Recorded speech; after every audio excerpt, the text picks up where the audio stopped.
Back to your question regarding time sections versus exams. I mean, if you're saying that there's no one particular section, it's more just about full length exams and test day going smoothly, then I would probably do more full length exams, maybe do 2 exams a week with detailed review of those exams, really writing it out using that process I lay out in class. And I'll send you a link to one of those documents so you can see what it looks like.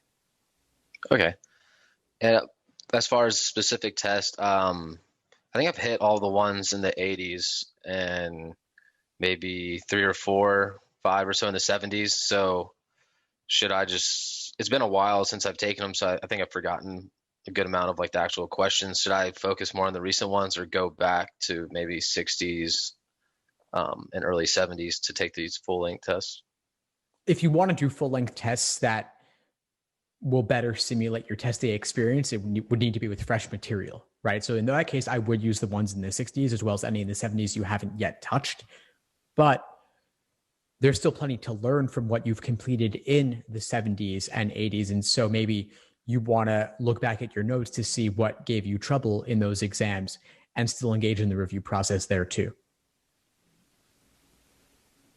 Okay, definitely.